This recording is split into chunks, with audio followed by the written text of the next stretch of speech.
दिया और आज क्या हो रहा है, कोडंगल में खबरस्तानों पर बुलडोजर चलाया जा रहा है। कोडंगल में जो है हमारे आशूर खानों को मुनहदम कर दिया जा रहा है। हमारे गौसे पाक के छिल्ले मुबारक को शहीद कर दिया गया। आसिफाबाद जो है जैनूर में 200 करोड़ रुपए के तिजारतों को मुसलमानों की आग लगा दी गई इसी रेवंत रेड्डी की हुकूमत में। मोइनाबाद में जागीरदार मस्जिद को शहीद कर दिया गया।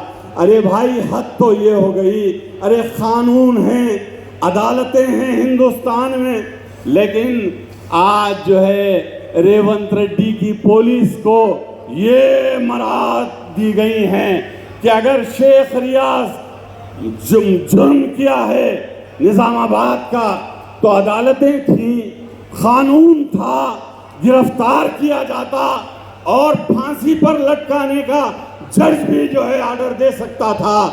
लेकिन क्या करें, पुलिस ने इनकाउंटर कर दिया शेख रियाज का।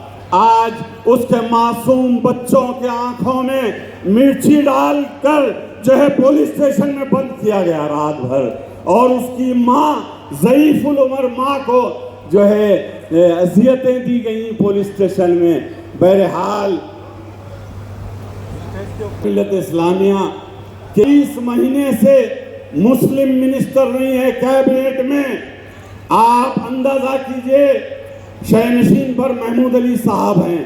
केसीआर साहब की हुकूमत में 5 साल महमूद अली साहब डिप्टी चीफ मिनिस्टर और रेवेन्यू मिनिस्टर थे, आप सभी जानते हैं। आप गौर कीजिए केसीआर साहब की सेक्युलर पॉलिसी पर, और 5 साल महमूद अली साहब को वजीर दाखिला यानी होम मिनिस्टर बनाया गया।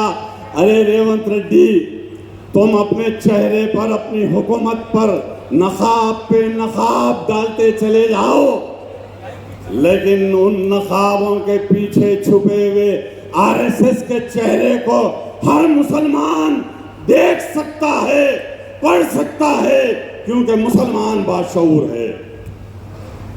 अजीज़ान मिल्लत इस्लामिया, महमूद अली साहब हमारी हुकूमत में deputy chief minister, revenue minister, home minister थे, और फारूक हुसैन साहब एमएलसी थे, सलीम साहब एमएलसी थे, मोहम्मद फरीदुद्दीन साहब एमएलसी थे। लेकिन रेवंत रेड्डी ने हद ये कर दी, ना कोई रुकन असम्बली मुसलमान है, ना कोई रुकन कानून साज काउंसिल मुसलमान है। ये दुश्मन पॉलिसी और 6 डिक्लेरेशन कहाँ गए रेवंत रेड्डी साहब? बताइए, मुसलमानों को धोखा और फरेब। अरे 300 करोड़ तुमने स्कॉलरशिप का ऐलान किया था, वो भी एक धोखा।